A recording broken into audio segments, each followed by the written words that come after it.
Meditations of the Emperor Marcus Aurelius Antoninus, by Marcus Aurelius, translated by George Crystal. Book 10. Wilt thou ever, O my soul, be good and single, and one, and naked, more open to view than the body which surrounds thee? Wilt thou ever taste of the loving and satisfied temper? Wilt thou ever be full and without wants, setting thy heart on nothing, animate or inanimate, for the enjoyment of pleasure, not desiring time for longer enjoyment, nor place, nor country, nor fine climate, nor congenial company? Wilt thou be satisfied with thy present state, and well pleased with every present circumstance? Wilt thou persuade thyself that all things are thine, that all is well with thee, that all comes to thee from the gods, and that what is best for thee is what they are pleased to give, now and henceforth, for the preservation of that perfected being, which is good, just, and beautiful, which generates, combines, embraces, and includes all fleeting things that dissolve to bring forth others like themselves? Wilt thou never be able to live a fellow citizen with gods and men, approving them, and by them approved? In so far as you are governed by nature only, observe carefully what nature demands. Then do that freely, if thereby your nature as a living being be not made worse. Next you must consider what the nature of a living being demands, and allow yourself everything of this kind by which your nature as a rational being is not made worse. Now it is plain that what is rational is also social. Therefore follow these rules and trouble no further. Whatever happens, nature has either formed you able to bear it or unable. If able, then bear it as nature made you able, and fret not. If unable, yet do not fret, for when the trial has consumed you, it too will pass away. Remember, however, that nature has made you able to bear whatever it is in the power of your own opinion to make endurable or tolerable, if only you conceive it profitable or fit to be borne. If a man is going wrong, instruct him kindly, and show him his mistake. If you are unable to do this, blame yourself, or none.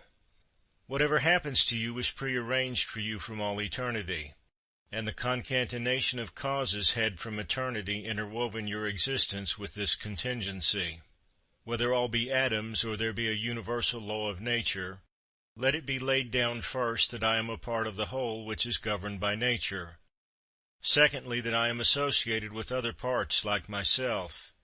Mindful of this, since I am a part, I shall not be dissatisfied with anything appointed me by the whole.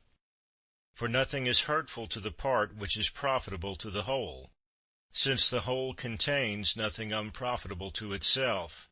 All natural systems have this law in common, and the system of the universe has another law besides, namely, that it cannot be forced by any external cause to produce anything hurtful to itself. If therefore I remember that I am part of such a whole, I shall be satisfied with all that flows therefrom. And inasmuch as I am associated with parts like myself, I will do nothing unsocial, but rather draw to my kind, turn my every endeavor to the public good, and shun the contrary. In such a course my life must needs run well, just as you would hold that the life of a citizen runs well when he passes on from one public-spirited action to another, and throws himself heartily into every task appointed him by the state. The parts of the whole, I mean the parts which are contained in the universe, must necessarily perish. Perish, let us say, meaning change. Now if it be a necessary evil for the parts to perish, it could not be well for the whole that its parts should tend to change, and be constructed to perish in various ways. Did nature then set out to injure her own constituent parts, making them so that they are liable to evil and of necessity fall into it, or did it escape her notice that this comes to pass? Both suppositions are incredible. And if, dropping the notion of nature, one were merely to put it that things are constituted so, then how ridiculous at the same time to say that the parts of the universe are constituted so as to change, and also to wonder and fret at change or dissolution, as if it were something against the course of nature, especially as everything is dissolved into the elements out of which it arose. For there is either a scattering of the elements of which a thing was constructed, or a conversion of these, of the solid into earth, of the spiritual into air, so that these constituents are resumed into the system of the universe, which either undergoes periodic conflagration, or is renewed by never-ending changes. And do not imagine that you had all your earthly and aerial matter from your birth. For the whole of this was an accession of yesterday or the day before, from your food and from the air you breathed. It is this accession which changes, and not what your mother bore. And granting that this recent accession may incline you more to what is individual in your constitution, yet, I think, it alters nothing of what has just been said. Having taken to yourself these titles, good, modest, true, prudent, even-tempered, and magnanimous, look to it that you change them not, and if you should come to lose them, seek them straightway again. And remember that prudence means for you reasoned observation of all things, and careful attention, even temper, cheerful acceptance of the lot appointed by universal nature. Magnanimity, the exaltation of the thinking part above any pleasant or painful commotions of the flesh, above vainglory, above death, and all such things. If you steadfastly maintain yourself in these titles, with no hankering after hearing them given to you by others, you will be a new man, and a new life will open for you. For to continue as you have been till now in the same life of distraction and defilement would mark you as a man devoid of sense, who clings to life like the half-eaten beast fighters, who, though covered with wounds and gore, do yet appeal to be reserved until tomorrow, to be cast again in their wretchedness to the claws and fangs that lacerated them before. Take your stand, then, on these few titles, and if you are able to abide in them, abide as one removed to the islands of the blessed.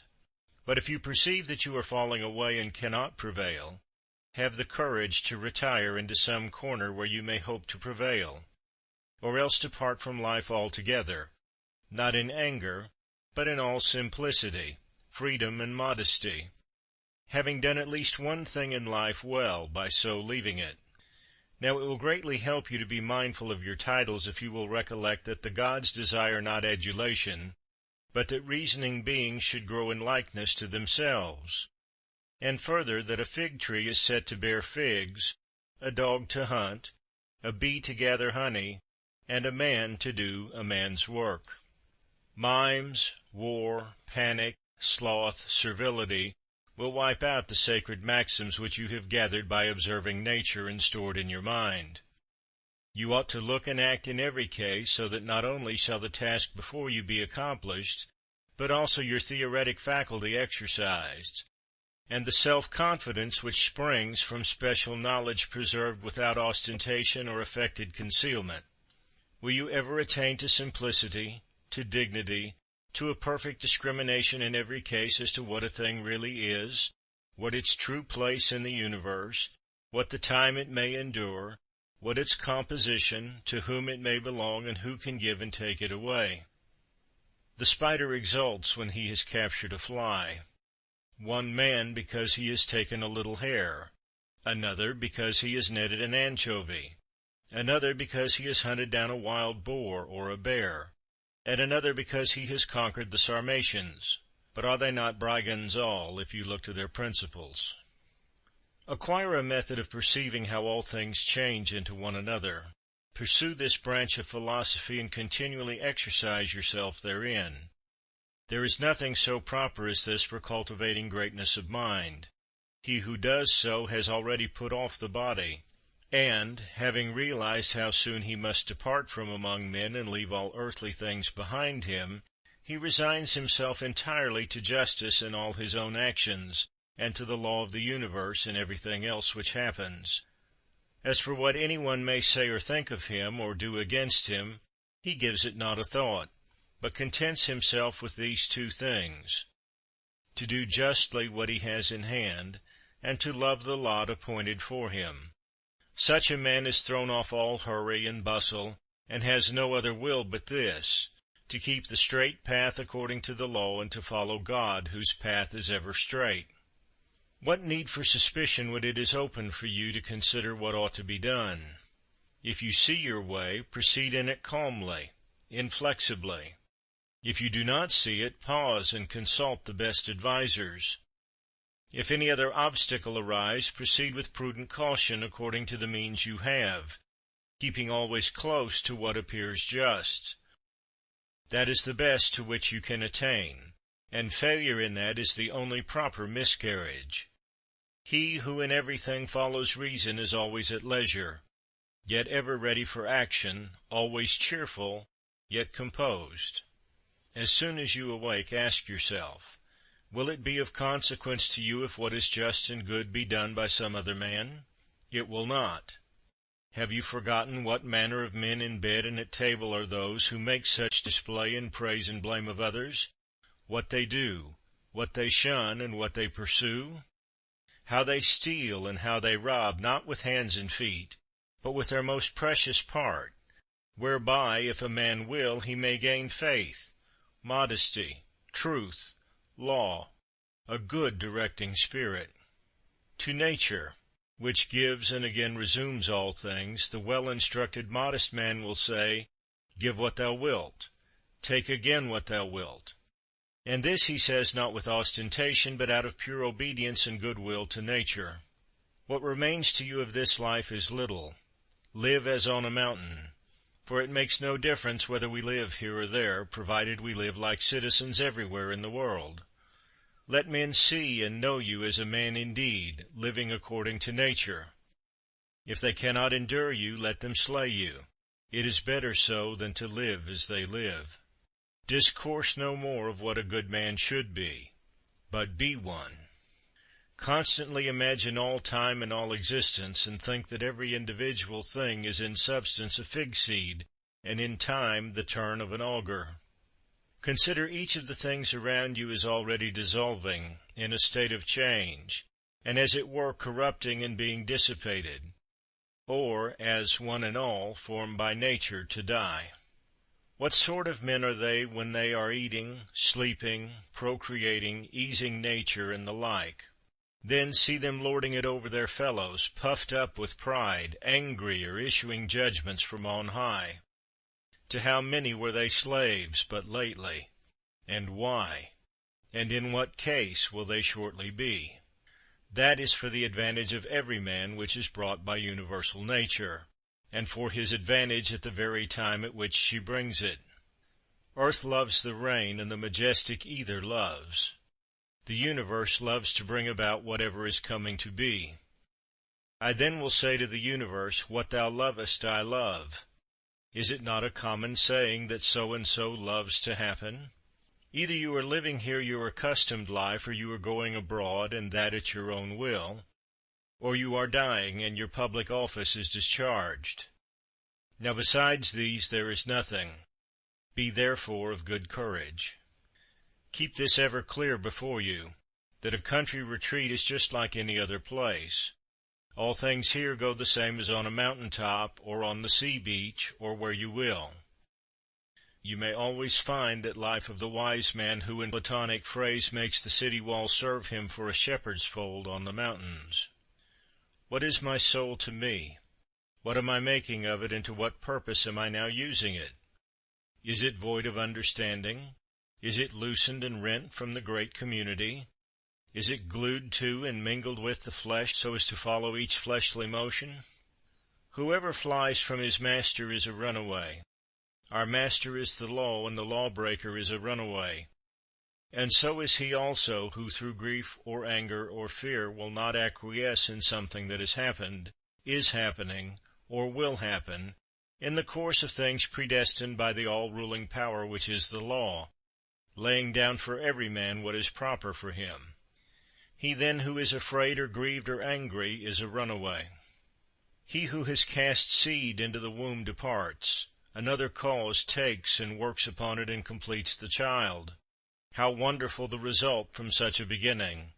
The child again takes food down its throat. Another cause takes and transforms it into sensation, motion, in a word, into life and strength and other things, how many and surprising! Consider then these things happening in such hidden ways, and view the power which produces them, just as we perceive the gravitation and levitation of bodies, not indeed with our eyes, yet none the less clearly. Continually reflect that all that is happening now happened exactly in the same way before, and reflect that the like will happen again. Place before your eyes all that you have ever known from your own experience or from ancient history, dramas and scenes all similar, such as the whole court of Hadrianus, the whole court of Antoninus, the whole court of Philip, of Alexander, of Croesus. All these were similar, only the actors different. Imagine every one who is grieved or storms about anything whatever to be like the pig in a sacrifice, which kicks and screams under the knife. Such, too, is he who on his couch deplores in silence by himself that we are all tied to our fate. Reflect also that only to a rational being is it given to submit to what happens willingly. The bare submission is a necessity upon all. Look attentively on each particular thing you do, and ask yourself if death be a terror because it deprives you of this. When you are offended at any one's fault, turn at once to yourself and consider of what similar fault you yourself are guilty, such as esteeming for good things, money, pleasure, a little glory, or the like. By fixing your attention on this, you will speedily forget your anger, especially if it occur to you that he acts under compulsion and cannot do otherwise. Else, if it be in your power, relieve him from the compulsion. When you have seen Satyrio the Socratic, think of Eutychus or Hymen. When you have seen Euphrates, think of Eutychio or Silvanus.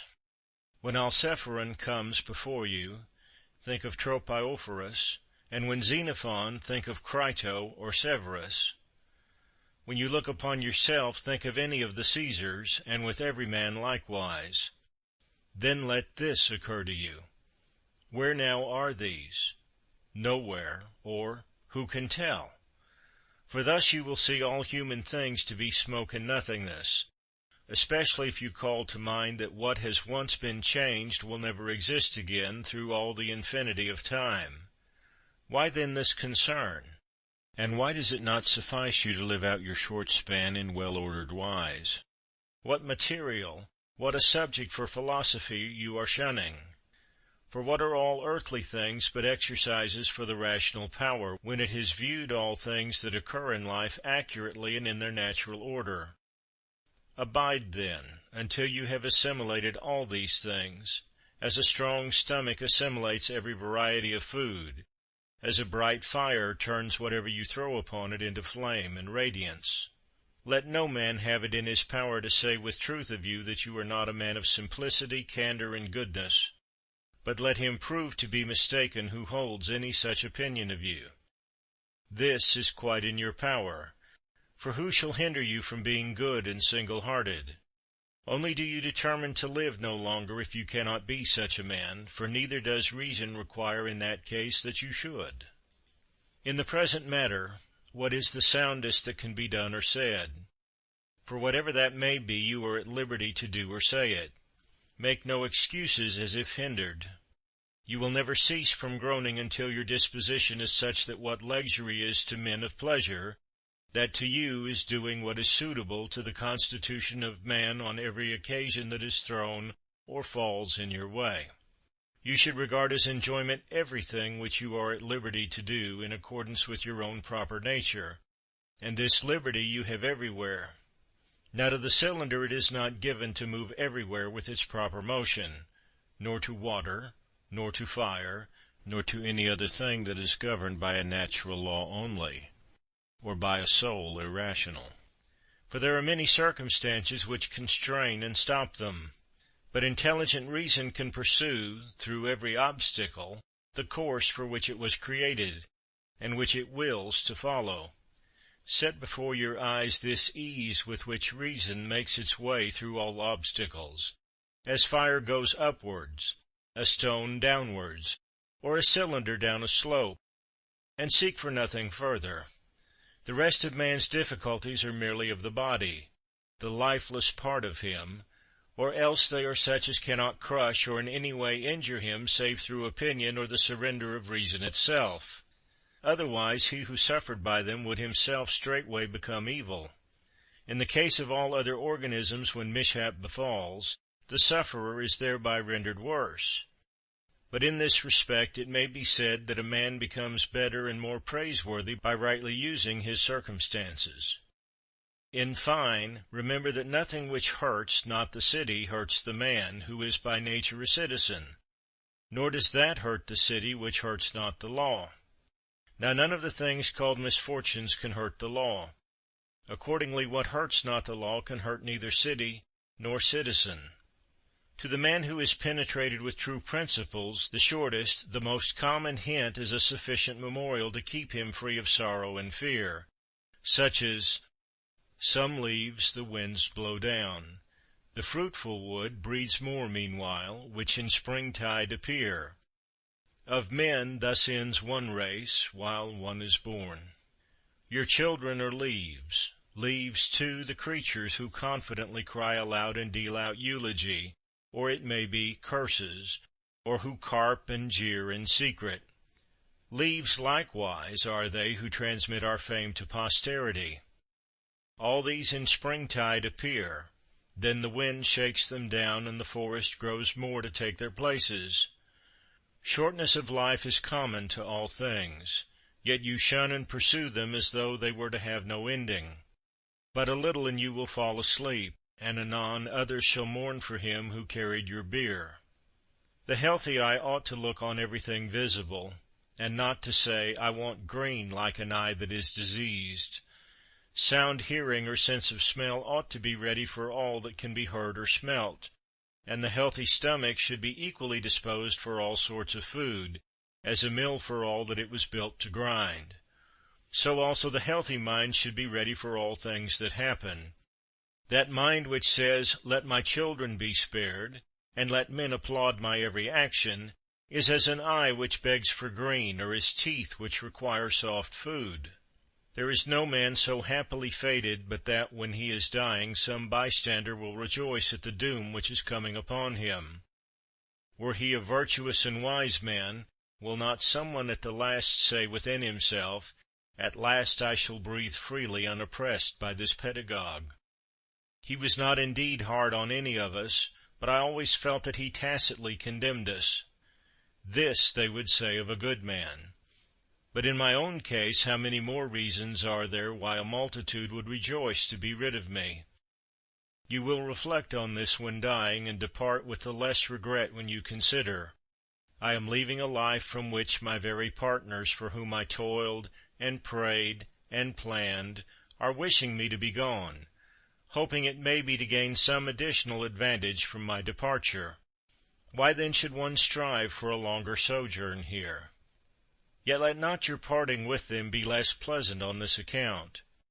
Preserve your own character, remain to them friendly, benevolent, gracious. On the other hand, depart from your fellow men not as if torn away, but let your going be like that of one who dies an easy death, whose soul is gently released from the body. Nature knit and cemented you to your fellows, but now she parts you from them. I part then as from relations, not reluctant, but unconstrained. For death too is a thing accordant with nature. Accustom yourself as much as possible, when any one takes any action, to consider only, to what end is he working? But begin at home, and examine yourself first of all. Remember that the mover of the puppet strings is the hidden principle within. It is that which is eloquence, that which is life, that, if I may say so, which is the man. Never in your imagination confound that principle with the surrounding earthen vessel and the little organs that are kneaded onto it.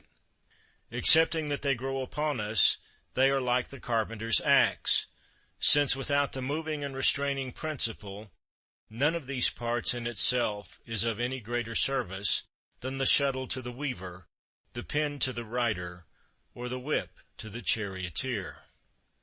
End of Book 10. Recording by Philip Gould.